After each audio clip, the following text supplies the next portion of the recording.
restrição. Entende? Agora, ó, aqui eu já tenho aqui outras coisas. Tem uma série aqui de perguntas que parece que me mandaram. Estão fazendo uma frente ampla para falar de Espiritismo e Chico Xavier. Então, eu vou aproveitar para responder tudo de uma vez só. A primeira coisa que eu quero dizer é o seguinte, mais uma vez eu vou falar nessas coisas aqui. Primeira coisa é o seguinte, eu não sujo o prato que eu comi, mas eu falo de tudo que eu acho que é errado, porque eu quero praticar. Foi por isso que eu deixei o movimento espírita. Eu quero praticar a tarefa do esclarecimento. Eu digo, em primeiro lugar, para vocês aí, ó, que me perguntaram, são várias pessoas, que Chico Xavier é um completista. Só que ele é completista da TACOM. Está repetindo coisa do passado. Então, vamos devagar. Outra coisa, falo que eu trabalhei com ele 10 anos para manter o nicho da santidade que ele já tinha começado. Que no Espiritismo, como é uma seita cristã, eles precisavam de santo. O Chico Xavier foi o primeiro santo. Ele é superior ao Bezerra de Menezes, estão fazendo até um filme agora com a situação toda. Realmente, o Chico se dedicou àquilo que ele pôde. Agora, que ele era uma personalidade como médium, ainda um pouco psicopática, todo mundo sabe disso, todo mundo que viveu com ele, até meus parentes viam isso. Por exemplo, ele foi a Joana a Louca, ele sabia disso, e ele não tinha fugido disso. A Joana Louca usava uns negócios aí que fazia mutilação. O Chico Xavier não gostava de ter lá em casa, lá na casa que a gente tinha, que eu montei, que eu construí, que a gente viu a coisa de perto, que a minha mãe ajudava, que tinha a Ana que nos ajudava, os bichos nossos, tudo isso. Plantação de morango que eu tinha até na jardineira, aquele negócio todo. Mas ele não gostava nem de ter gilete, nem navalha, nem faca que cortasse demais na casa. A gente tinha que tirar aquilo dele. Uma outra coisa, o negócio dele era tão sério que ele sempre fazendo o papel, vamos dizer assim, de simples, de pobre, de entregas baratas, que era o negócio, dentro da imagem de santidade dele, a vida dele toda ele teve barbeiro para fazer a barba dele, porque ele evitava fazer a barba. Por sinal, ele nem falava que era barba, ele falava assim, eu vou limpar o rosto. E geralmente ele evitava porque tinha que usar coisa cortante no rosto. Então, lá em Uberaba mesmo, como tinha em Pedro Leopoldo, ele tinha um barbeiro que era amigo da gente, que ia lá sempre para fazer a barba dele. Vocês estão entendendo? Então, ó, eu estou expondo a coisa como é. Agora veja, isso é muito bom eu expor, porque nós podemos estar exaltando uma personalidade sem ver também os trafalhos dela. Isso aí não é correto. Dentro do processo de esclarecimento está errado. Outra coisa, eu quero dizer para vocês, nós nunca desprezamos as coisas do Chico, nem do Espiritismo, nem dos livros. Eu vivo dando os livros espíritas até hoje. Por sinal, nós estamos estudando aqui. Um livro do Chico que foi estudado agora recentemente, eu voltei, do irmão Jacó, que é o Frederico Figner, que ele recebeu. Há pouco tempo teve um curso aqui que nós estamos estudando isso. Outra coisa, livro meu de psicografia. Nós temos aqui, já não sei o número do curso que vai ser dado sobre o Cristo espera por ti. Então, veja, fato é fato. Não adianta vir que não tem. A situação é essa. Agora, outra coisa. A Conscienciologia não é filho e nem deriva de Espiritismo, não. Não vem com essa também, não. Nós somos muito mais derivados da metapsíquica e da parapsicologia. E eu já falava isso tudo. Outra coisa, eu tenho muito mais conotações, às vezes, com Edgar Armond, que até hoje ainda não foi aceito pela Federação Espírita do Estado de São Paulo, do que do Espiritismo propriamente dito, porque Allan Kardec está cheio de coisa ultrapassada, obsoleta e superada. A verdade é essa. Agora, o Edgar Armond, ele estudava uma porção de coisa do ponto de vista do orientalismo. Então, por exemplo, nós hoje aqui estudamos chakra. O que adiantou? Eu falo aí para todos vocês que estão falando no negócio do Chico e do Espiritismo. O que adiantou a gente ter recebido aquele livro, por exemplo, Evolução em Dois Mundos, Mecanismo da Mediunidade, que nós estamos falando do processo de chakra. Se até hoje o Espiritismo não admite nada disso. Eles falaram que estão estudando. Estudando o quê? Por que é que eles não assumem isso? Fica só na questão de perispírito, na situação toda. Por que é que não... É isso que eu não quis ficar lá dentro, porque não fazem nenhuma questão de fazer pesquisa. Então, é a TACOM. Agora, o que é ruim na TACOM? É a repetição, a automimese. Agora, é lógico que é muito melhor uma pessoa que seja espírita do que um narcotraficante. É muito melhor ser espírita do que católico. Porque pelo menos já mostrou alguma novidade, já não está tanto com direito canônico, aquela coisa toda. Agora veja, dentro das nossas coisas aqui, nós temos muita coisa da teosofia, mas eu também sou obrigado a esclarecer que a teosofia, a Blavatsky, tirou todo o processo da prática da parapercepção lá dentro, a paraperceptibilidade, a sensibilidade. Por quê? Ela queria que só eles é que podiam dirigir isso, mas o povo não. E ela conhecia isso tudo porque ela teve sessões, inclusive em Paris, na época do Allan Kardec. E ela viu, depois que Allan Kardec morreu, é que ela começou com a teosofia dela. O Allan Kardec dessomou ou desencarnou, como eles falam, em 69. Ela começou com a teosofia mais ou menos lá pelos idos de 75, por aí. 1875. Então, eu estou tudo baseado em fatos, minha gente. O negócio é esse, é fatos. Agora, o que é que se passa? Eu sempre procurei uma lisura naquilo que eu fiz. É tanto que os espíritas falaram que eu era assediado, mas ninguém nunca levantou um dedo para falar qualquer coisa sobre a minha honestidade. Eu estou falando agora francamente para vocês, nunca precisei de falar isso. Nem na carta aberta aos espíritos eu não falei sobre a minha honestidade. Mas veja, não teve ninguém que viesse a sacar qualquer coisa contra mim nos 28 anos que eu trabalhei no espiritismo. Agora, outra coisa séria. Isso já passou, o negócio está aí, o povo agora está começando a reconhecer o processo da conscienciologia. Enquanto você está dando a teta para o processo, todo mundo é a seu favor. Na hora que eu deixei, eu era o anticristo. Estava obsedado, obsidiado e outras coisas mais. Hoje, essa geração que estava com cotoveloma, que estava com a mágoa danada, porque eles achavam que o espiritismo, uma pessoa chegou, não pode ir embora. Isso aí é perda, é como se tivesse uma guerra. Não pode perder o soldado, que é uma loucura isso tudo. Você está entendendo? Está tudo errado. Agora, eu explicava isso tudo. Agora, para os nossos amigos, seria bom, e eu daria sobre Chico Xavier, que é fora de série, ele está numa boa hoje, a gente pode falar essas coisas todas, porque ajuda até a imagem dele. O problema todo é o seguinte, você que já leu bem, fala aí o que é que você sabe sobre a Joana Louca. Porque o Chico falava isso para todo mundo quem era. Outra coisa, eu quero dizer francamente, nós tivemos uma vida, o Chico e eu, ele foi minha mãe. Eu já expliquei isso aqui. Está entendendo? Esse é o motivo que eu estava ajudando a ele, até antes dos processos de eu renascer.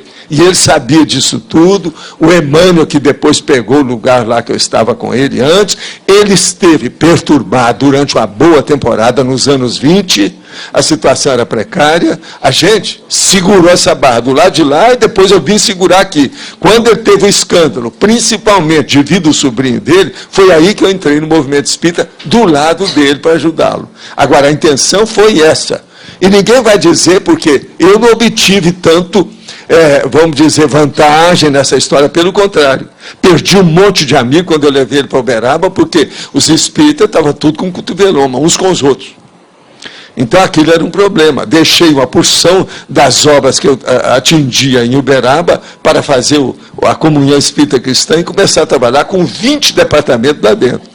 E outra coisa, valeu a pena? Está aí, 50 anos depois, está lá a comunhão espírita cristã, que tem desobsessão até 2 vezes por semana. Tem um monte de departamento funcionando, eles estão fazendo a TACOM deles. Então, vamos pensar. Agora, fala aí alguma coisa, Laura, você que já estudou muito a Juana la Louca. A Juana la Louca era a quarta, quinta filha dos reis católicos, que era Isabel a Católica e Fernando o Católico, que foram os reis que mais...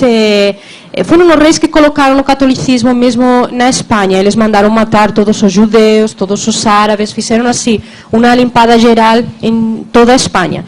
Então, a Joana la Louca não era para ser uma grande personalidade, porque era a quinta filha, e era mulher, não era homem. Só que o que aconteceu? Os irmãos foram todos morrendo, e ela, de uma hora para outra, muito nova, foi enviada para para casar com Felipe o Hermoso. Ela tinha 13 anos, só 14 anos, e ela ficou completamente doente. Por quê? Em português o nome é Felipe o Belo. Felipe o Belo. Ela ficou totalmente doente, por quê? Primeiro porque ela se apaixonou na hora, foi um amor muito, muito forte. Eles incluso casaram na hora que se conheceram, não esperaram a boda para poder ir na cama rapidamente. Isso é história. Isso está no filme, está na biografia dela, é uma coisa inusual dentro da realeza, da monarquia. Eu não tenho nada a ver com Felipe o Belo, já vou explicar bem. Não. Não, com certeza que não. Estudando também, Osvaldo estudando Felipe o Belo, vocês veem que não tem nada a ver. Aí o que aconteceu? Ela se apaixonou, se dedicou totalmente a ele e ele começou a ser infiel com todas as cortesãs que ela tinha. Aí ela começou a agredir as amantes do rei com tesouras. Daí que vem a fobia que ele tinha com as coisas cortantes. Ela pegava as tesouras e rasgava o rosto da menina, cortava o cabelo, fazia assim, os maiores estragos, sempre num estado totalmente de histeria, fora do controle dela, né? Aí, de uma hora para outra, morreu a mãe, a Isabel a Católica, e ela teve que voltar à Espanha, junto com Felipe o Belo, para assumir o reinado da Espanha. Então, por uma parte, ela estava super doente, e por outra parte, ela tinha grande responsabilidade de reinar o país da Espanha, que a Espanha, na época, era o país mais poderoso da Europa. Não é como agora, ele que tinha o maior poder sobre a Europa. Era o grande país, era a Espanha. Incluso estavam conquistando a Itália, na época, tinha todo esse movimento. Ela era muito amada por o povo espanhol, mas o povo espanhol não gostava do Felipe o Belo, porque sabia tudo o que acontecia. E, por outra parte, o pai da Joana la Louca, que ainda era vivo, queria tirar sua filha do poder para ele poder reinar. Então, ela tinha contra o marido, que fazia a maior besteira do mundo com ela, o pai que queria controlar ela, e ela totalmente sozinha e sem mãe. E ela começou a entrar em depressões, ela se negava a comer. Aí o pai acabou fechando ela num castelo para tirar totalmente ela da panorâmica e eles poderem assumir o poder. Então, realmente, a vida dela foi muito difícil. Fala sobre o cadáver do Felipe o Belo. Então, o Felipe o Belo, ele morreu com 28 anos de uma doença da época.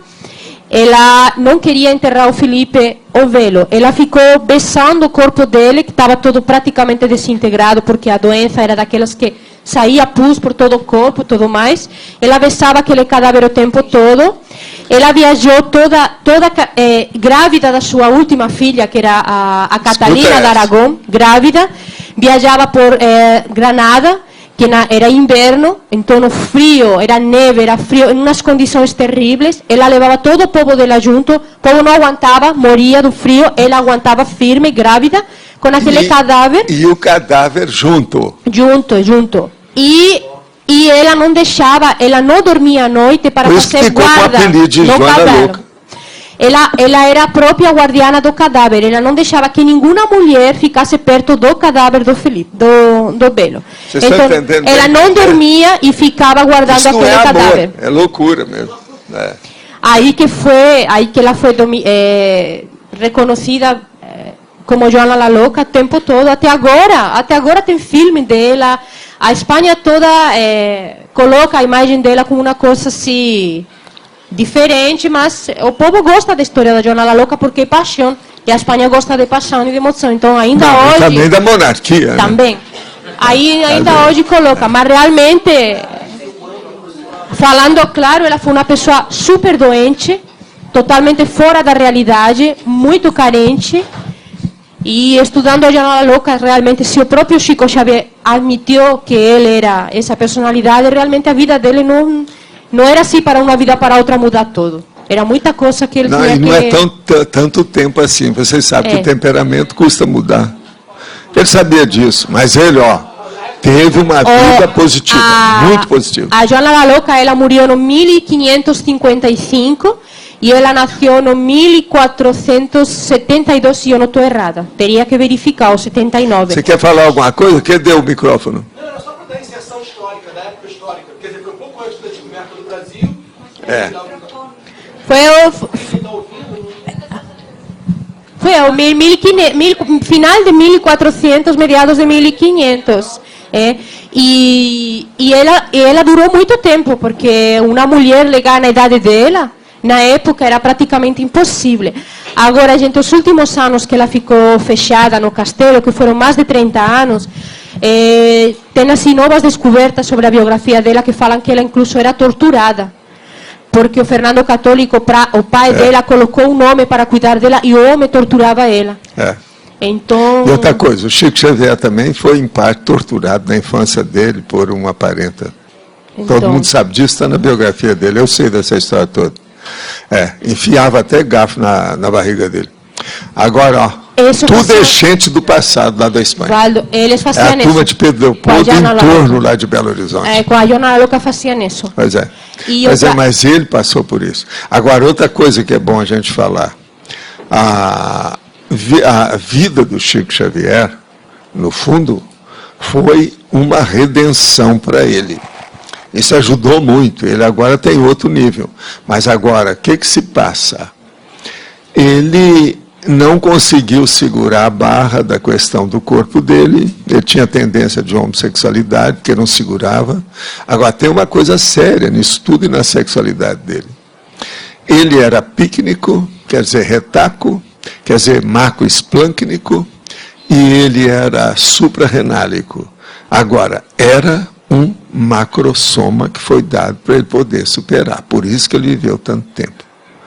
Ele não sabia disso quando eu encontrei com ele. Em 1955 eu encontrei. Em 56 eu falei para ele o que se passava. Agora, esse macrosoma é que sustentou as alterações dele, porque ele sofreu muito naquele corpo dele. Ele, quando eu encontrei com ele, tinha que pingar alguma coisa no olho todo dia para que um olho que ele já tinha perdido, porque ele era Camões, ele só enxergava com o olho, e estava querendo passar para o outro o processo. E ele superou isso tudo. Outra coisa, ele se queixava de um tipo de angina suave praticamente a vida inteira. Ele tinha uma certa problema. É tanto que a gente evitava fazer muito, enquanto eu estive lá era assim, fazer muita coisa que desse muita alteração emocional nele, seja pró ou seja contra. Tanto as negativas quanto as positivas. Demais não era bom para ele, entende? Eu, na condição de médico, eu mesmo pedi os médicos, nossos amigos, inclusive, o médico que está cuidando dele lá, é gente que é colega meu que se formou comigo na faculdade. Então, isso tudo aconteceu, nós estamos falando aqui a coisa aberta. O lado que está certo e o lado está errado. Tarefa de esclarecimento que eu sei é isso.